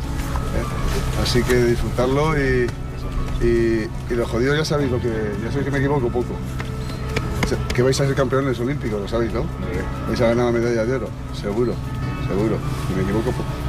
Pues a ver si no se equivoca Luis de la Fuente, que además fue el seleccionador en los últimos Juegos Olímpicos del combinado español. Hay que recordar que en esta selección no hay ningún aragonés. Alejandro Francés, el jugador del Real Zaragoza, capitán de la Sub-21, no ha sido convocado para la cita olímpica. Bueno, pues eso en fútbol. En baloncesto, y sin dejar los Juegos Olímpicos, ayer estuvisteis con la jugadora de Casa de Monzaragoza, Mariona Ortiz, antes de marchar a París. Eso es, antes de que comiencen los Juegos y de que la selección femenina de baloncesto viaje, la base de Casa de Mon se pasaba por el campus de la Fundación Vázquez Zaragoza, que imparte estos días en Albarracín, y nos decía esto de la que va a ser su primera experiencia olímpica.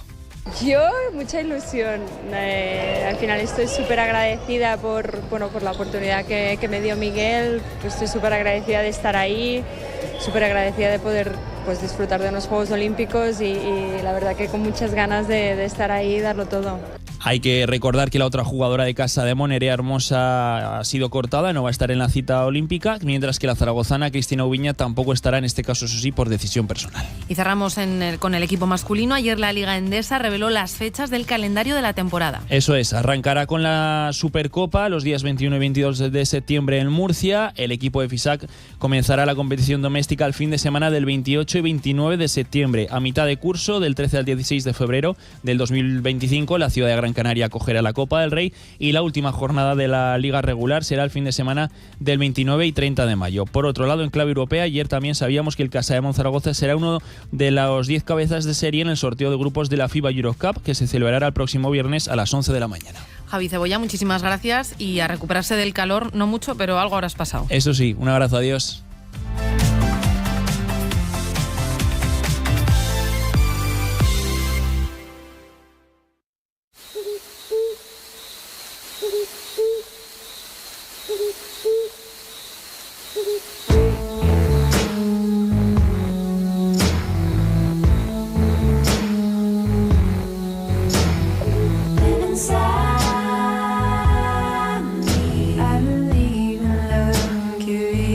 Semana más, es tiempo de hablar de naturaleza, es tiempo de refrescar el estudio de la radio, de la mano de Javier González, del director técnico del Acuario de Zaragoza. Javier, buenos días, ¿cómo estás? Hola, buenos días, Esperanza, encantado, un día más de estar con vosotros.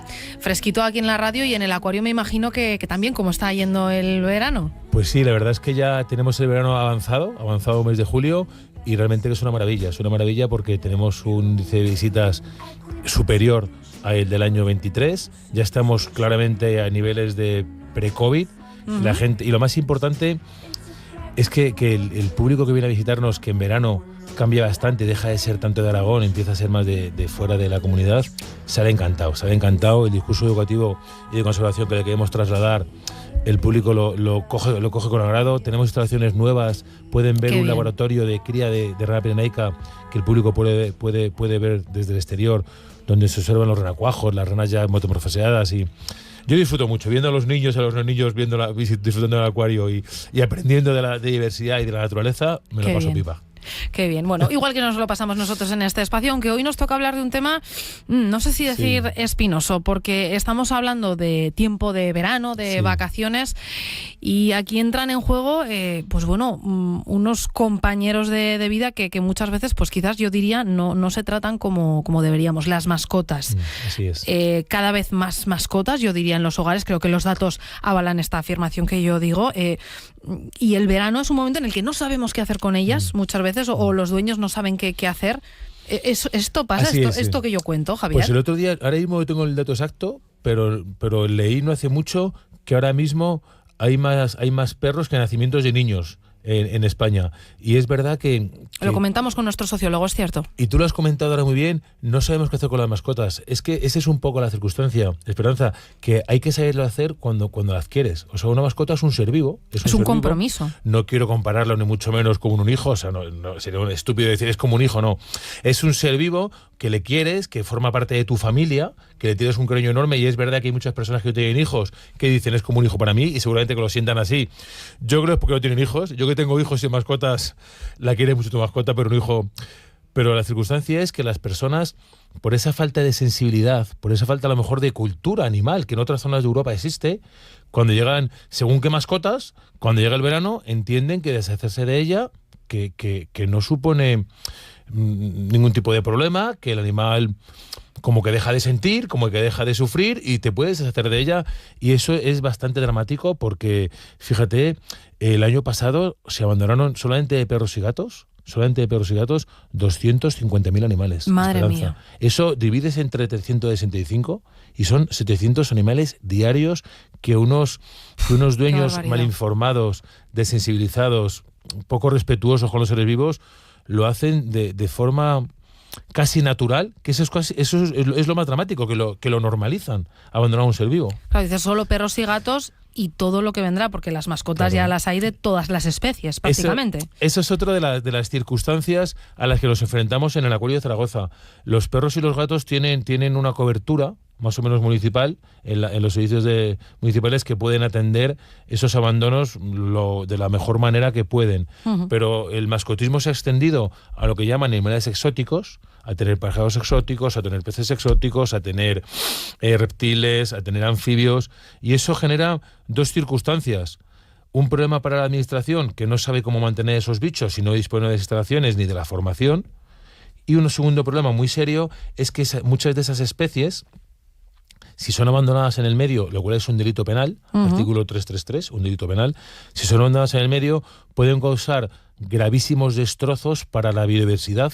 Para los ecosistemas. Exactamente, porque se pasan a ser algunas de ellas especies exóticas invasoras y ocupan el espacio que antes estaba habitado por una especie nuestra autóctona, por lo cual es un doble grave problema. Como decimos, ¿pueden generar problemas? ¿Qué tipo de problemas? Pues mira, problemas, pérdida de biodiversidad. O sea, tenemos un caso muy concreto, la tortuga de Florida, animalito que compramos por 5 euros en la tienda de animales, con la típica tortuguera en forma de riñón horrorosa, que eso es horroroso. Esa tortuga crece, la soltamos en el río Ebro, pues esa tortuga porque nos parece la mejor idea. Porque nos parece una idea fantástica. Y además, Esperanza, nos quitamos el problema. Claro. Nos quitamos el problema y qué encima, bien lo hemos hecho. Y encima, el horror de la situación es que a nuestro hijo le enseñamos que eso es una cosa muy buena. Mira, hijo mío, si el animal le soltamos en el río va a ser mucho más feliz. Entonces, encima el hijo se lleva la mala enseñanza de que eso es muy bueno. Y estamos generando los problemas. O el animal no se aclimata y se muere, porque es un clima tropical, o un problema todavía más grave, el animal se aclimata y ocupa el espacio de una especie autóctona. Las Galápagos de Florida están haciendo desaparecer en España la población de Galápago europeo. Nosotros tenemos con el Ayuntamiento de Zaragoza una campaña de reforzamiento de las poblaciones de Galápago europeo en la provincia, en el municipio de Zaragoza, porque está desapareciendo por la suelta indiscriminada de tortugas de Florida, por lo cual eso es un problema muy grave. Luego los costes económicos para los ayuntamientos que tienen que hacer frente a la gestión de estos animales abandonados. El principal problema para mí es la muerte del animal. O sea, muchísimos animales mueren, muchísimos mueren. Y ya si nos vamos a un ámbito, posibles problemas de zoonosis, de contagio de enfermedades a los humanos o incluso de contagios de algunas especies exóticas a especies autóctonas. Tema de muchos virus en algunos anfibios y luego a nivel ya de animales más domésticos, como pueden ser perros y gatos, el problema en zonas rurales de los perros que llaman asilvestrados. Los perros asilvestrados producen mucho más ataques en el bosque y en el campo que los lobos o que los osos, muchísimos más ataques, por lo cual son muchos problemas y algunos muy graves. Claro, mira, lo que decías de abandonar las tortugas en el río, en el pueblo no pasa nada, porque están en la naturaleza. Claro, es verdad. Pero por supuesto que pasa. Ten en cuenta, Esperanza, que los ecosistemas son organismos vivos que han evolucionado millones de años, que han alcanzado un equilibrio, y si tú mueves algo introduciendo una especie con el cambio climático, con cualquier aspecto fuera de ese desequilibrio, causas un problema muy grave, un desequilibrio que luego se volverá a equilibrar, pero en otra situación distinta que muchas veces puede ser peor en muchas circunstancias. Me parece, Javier, has mencionado que desde el acuario trabajáis también con estas mascotas o con, entiendo que especies concretas, ¿no? De especies de nosotros tenemos, muchas gracias por esta pregunta, Esperanza, porque realmente nosotros tenemos tres campañas o tres trabajos que hacemos desde la Fundación del Acuario muy importante. Uno que es precioso y es un proyecto de apadrinamiento de tortugas que hacemos con el Ayuntamiento. Muchas tortugas que van a ser abandonadas, que se van a llevar al centro de recuperación y que al final muchas acaban eutanasiadas, y hay que decirlo así, muchas acaban eutanasiadas o en condiciones no idóneas de vida.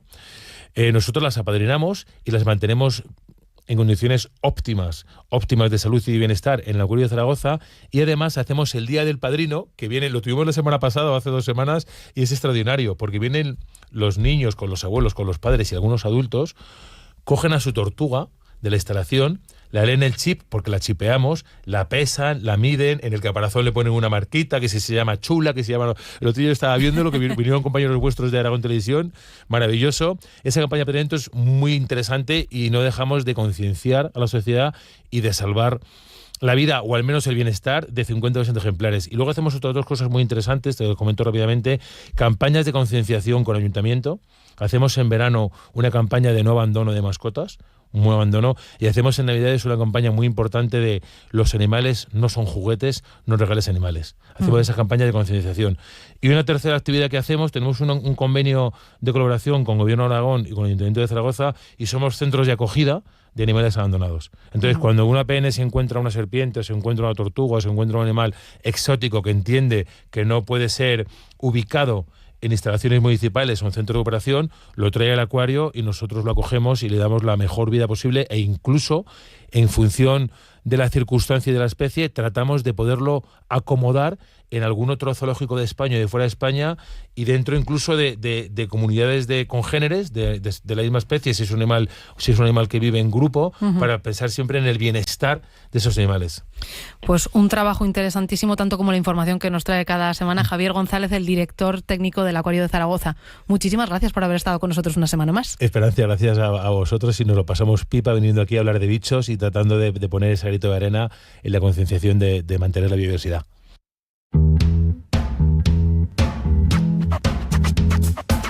Buenas noticias y algo que celebrar. Buenas noticias que me alegren la vida. Un colocón de energía positiva. Buenas noticias y algo de felicidad. El fucking boss me ha contagiado. Ahora soy yo el enfadado. Jodido y desastre. 9:43 minutos de la mañana, vuelve a sonar en este Buenos Días Aragón la sintonía del contrainformativo, y eso significa que Juan Luis Saldaña ya está con nosotras en femenino en los estudios de la radio. No era lo mismo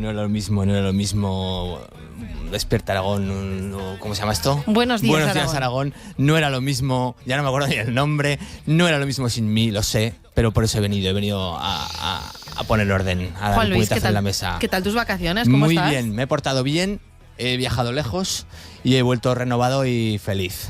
Renovado y feliz, Sí. moreno no mucho. No.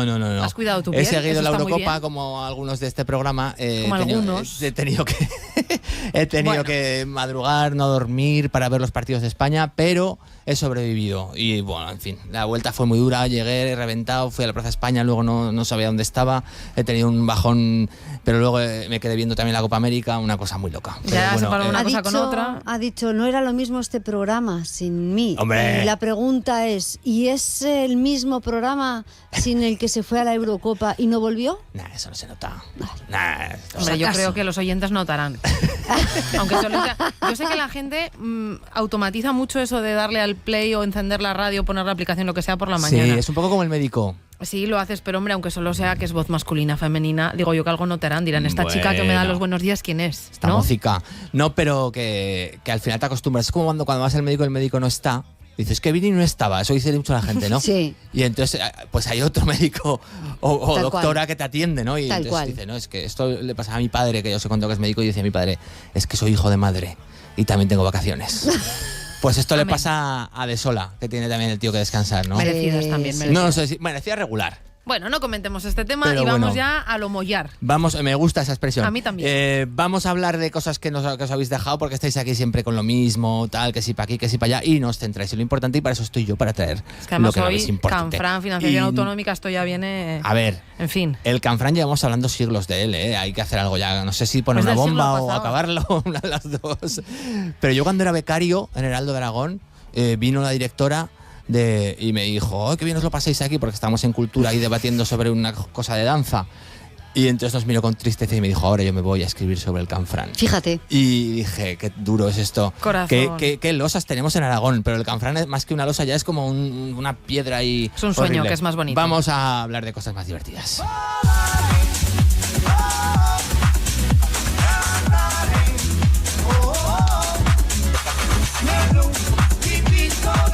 El contrainformativo te ayuda. El contrainformativo no solo está para contar cosas, sino también está para cambiar vidas, y vamos a ayudar a esa gente que tiene miedo a volar. Guau. Porque yo he volado muchas horas, he volado 14 horas, he subido, he bajado, he ido por los aviones, en fin. Y he pensado, esta gente que tenga miedo, ¿cómo lo llevará? Y entonces he encontrado el vuelo más corto del mundo. ¿Dónde está?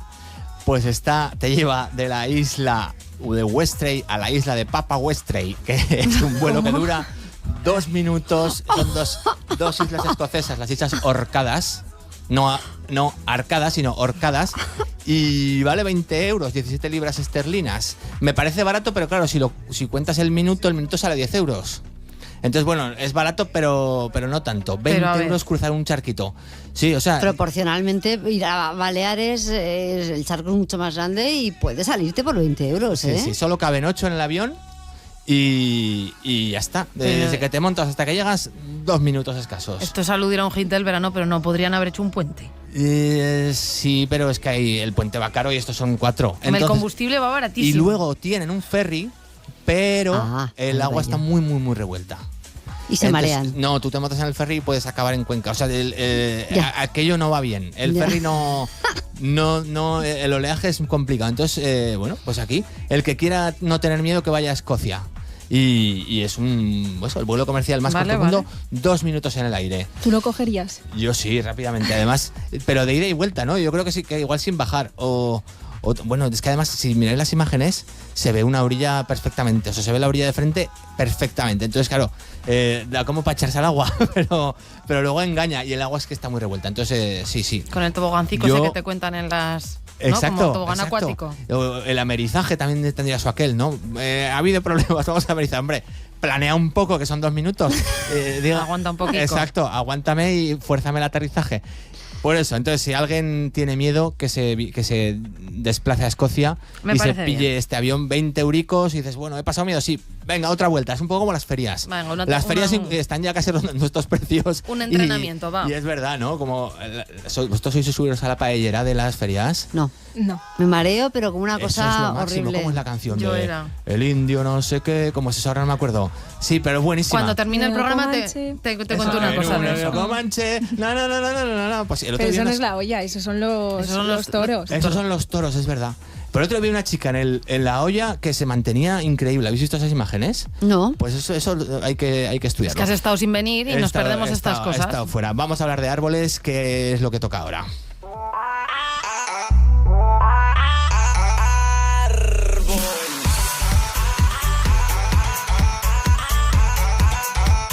Juan Luis Aldaña ha venido en tono Caribe Mix un poco, ¿no? De las vacaciones. Esta canción solo dice árbol. Árbol es una canción de youtubers que estos ya sabéis que somos todos un poco tonticos. Pues ya dicen árbol, se juntan 20, hacen un vídeo y lo ven 27 millones. Que luego ponen los funciona créditos y hay un montón de personas para haber creado esta canción, ¿no? Exacto, sí, Vale. pero bueno, nosotros no nos la cuelan. Entonces, un árbol en Google Maps, en Inglaterra, Sheffield, en Waterhope, estaba en territorio medianero entre dos vecinos, ¿vale? Esto... En el Código Civil está bien claro. Si a ti te molesta un árbol que entra en tu propiedad y no es tuyo, puedes cortar las ramas. Entonces, el Código Civil, que esto ya viene de Napoleón, se extendió por Europa. Cada Código Civil, cada estado, país tiene su Código Civil, pero todos coincidimos en esto, que fue una idea de aquellos tiempos napoleónicos muy salomónica. Entonces, ¿qué ha hecho uno de los vecinos? Le molestaba el árbol porque los pájaros defecaban. Luego, si da tiempo, hablaremos de defecaciones en Bilbao. Sí, siempre lo traigo. Y entonces... el vecino al que le cagaban los pájaros se hartó y cortó medio árbol. Era un árbol muy de los dibujos animados, muy redondito, muy idílico, y ha quedado medio. Entonces la gente va a hacerse fotos, sale en Google Maps, tiene ya reseña, y la gente va a hacerse fotos al medio árbol.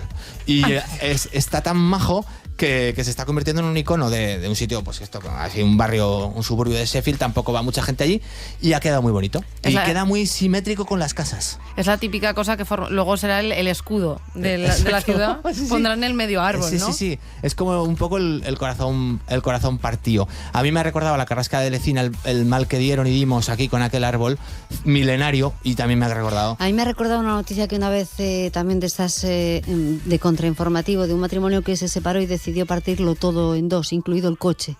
Sí, no, de verdad. Y lo partieron así. Sí. Madre mía. Sí. Muy útil. ¿Vamos con unas subastas o qué? Venga, hoy yo cómo creo me que ahora gustan. hay que apuntar la subasta a Lucía, ¿no? Claro, oye, hombre, yo he ascendido un poco en verano. Texonero. Lucía, solo en prepárate. verano. Venga.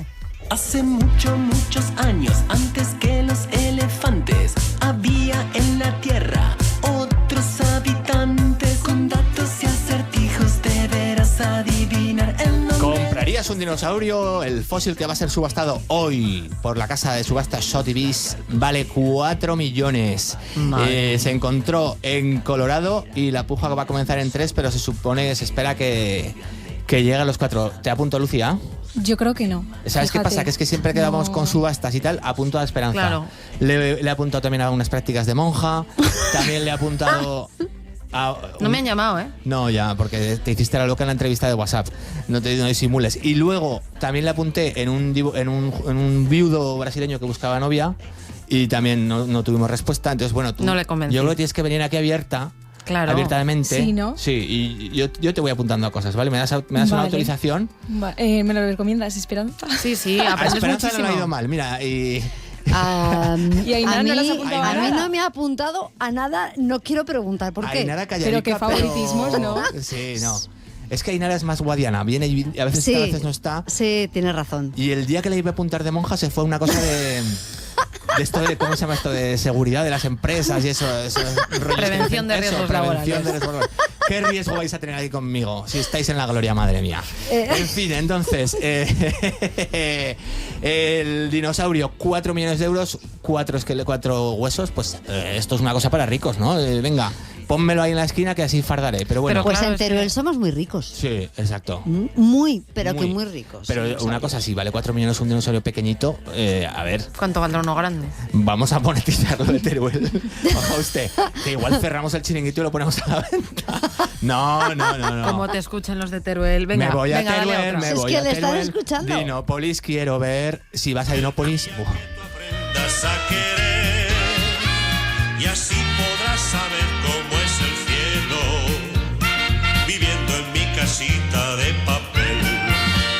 Qué felices seremos los dos y qué dulces los besos serán. Pasaremos la noche en la luz. Qué hit, ¿no? ¿no? Sí, este es un hit, Bueno. porque hay una iglesia de México que vende terrenos en el cielo a 100 dólares el metro cuadrado. Entonces ya, sí, no está caro. Te voy a decir una cosa, mucho han tardado. Lucía, pujamos. Venga, esto sí. Sí, podemos montar un estudio como este. ¿Esto cuántos metros cuadrados tendrá? Esto 40. 5, 40. Hasta que rápido lo has dicho, Ainara. Muy bien, sí, lo que diga Ainara va a misa. Es que es más grande que mi casa. Ay, corazón. ¿Lo tienes medido, en serio? No, pero el cálculo yo siempre todo en base a mi casa. Pero mira, hay una famosa tienda de muebles que a mí me consuela mucho, que cuando voy allí me meto en sitios muy pequeños que están muy bien repartidos y digo, ostras, aquí podría vivir yo porque es muy bonito. Y entonces hay que tender a eso. Y se limpia muy rápido. Exacto, exacto. Bueno, pues a 100 dólares la iglesia se llama La Iglesia al Final de los Tiempos. No me extraña porque les interesa bastante. Está en México y ya ha vendido unos cuantos metros. El líder, que se llama Andrés de la Barra, que debe ser de la barra del bar, dice que Jehová le ha autorizado a vender el reino así por parcelas. Y entonces eso, pues vamos nosotros 40, 400, necesitamos 4.000 dólares, ¿no? Venga, bueno. Pero una cosa, con escritura y todo. Sí. Tú Madre luego ya, mía. una vez muerto, te ponen la escritura en el ataúd y ya va, y así eso llegas al cielo y Entrada directa. presentas los papeles y tienes ahí ya el estudio. Entonces igual le voy a escribir. Pero claro, te venden Aquí al terrenos en señor el Barra. cielo, pero ¿cómo te lo venden esto? Bueno, tú tienes que escriturar, pagas y te llegan unas letras. Claro, pero y te dicen, oye, compra Unos terreno en el papeles. cielo para lo que te dé la gana. Para cuando te... Para cuando fallezcas tengas ahí algo, claro. O sea, no Claro. estamos hablando del cielo que tú miras arriba, sino del cielo del más allá. Ya, o sea, ya. lo que hay después de la muerte. A ver, esto es como las estrellas, ¿no? No se vendían también... A ver, aquí lo malo es que no puedes reclamar. Claro. Ya. No, claro. Pero mira, los egipcios se llevaban el cocodrilo envasado y tal, y al vacío. Tampoco se han quejado los pobres. Bueno, y vamos ya con lo importante del día, con las heces de Bilbao. Venga.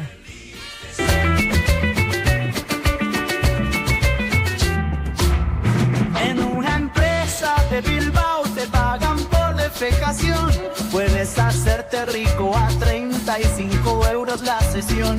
En una empresa de Bilbao, como dice la canción, te pagan por defecación, puedes hacerte rico, 35 euros la sesión. Una empresa que trabaja con la macrobiota y que necesita extraerla de las heces humanas, ha empezado a pedir ayuda a la gente que pueda echarle una mano. Y de esto ya hemos hablado alguna vez. ¿Pues acordáis que hablamos de la escala de Bristol? Sí. Que sonaba a una gran orquesta filarmónica y no era más que una lista de 6 tipos de heces.